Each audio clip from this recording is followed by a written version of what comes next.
പാലക്കാട് നിലവിലെ സ്ഥിതിയിൽ പാലക്കാട്ടെ 77 പഞ്ചായത്തുകളിൽ 50 LDF ആണ് ലീഡ് ചെയ്യുന്നത്. പഞ്ചായത്തുകളിൽ LDF വലിയ മുന്നേറ്റമുണ്ട്. UDF 15 ലീഡ് ചെയ്യുന്നുള്ളൂ. അതേസമയം മുനിസിപ്പാലിറ്റികളിൽ 7 മുനിസിപ്പാലിറ്റികളിൽ 2 LDF ലീഡ് ചെയ്യാൻ കഴിയുന്നുള്ളൂ. 5 UDF ആണ് ലീഡ് ചെയ്യുന്നത്. NDAക്ക് നിലവിൽ മുനിസിപ്പാലിറ്റികളിൽ ലീഡില്ല എന്നുള്ള കാര്യം വളരെ ശ്രദ്ധേയമാണ്.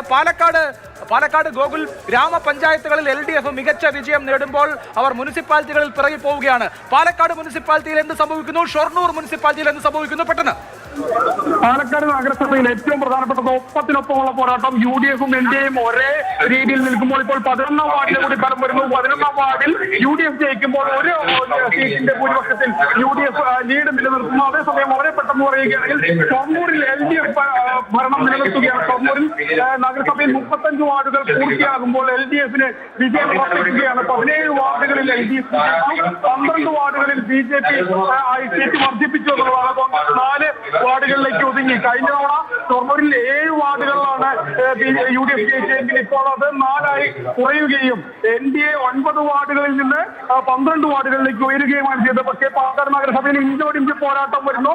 ഇപ്പോൾ ഒരു സീറ്റിന്റെ ലീഡ് UDF-ന് ലഭിക്കുന്നു. ശരി, കൗതുകകരമായ രാഷ്ട്രീയ സാഹചര്യമാണ് എല്ലായിടത്തും പരീക്ഷിക്കപ്പെടുന്നത്. അതിന്റെ ട്രെൻഡാണ് ഇപ്പോൾ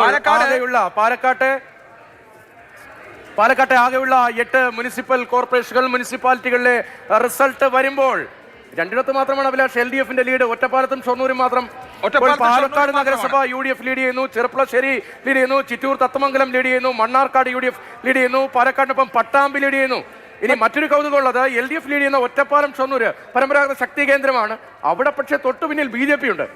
അവിടെ 3ാം സ്ഥാനത്തേക്ക് UDF നീക്കപ്പെടുന്നു എന്നതാണ്. അവിടെ 2 BJP-യുമായുള്ള ഒരു ഫൈറ്റ് LDF നടത്തുന്നു. UDF-ന് 7 ഇടങ്ങളിൽ മാത്രമാണ് മുന്നിട്ട് നിൽക്കാൻ കഴിയുന്നത്.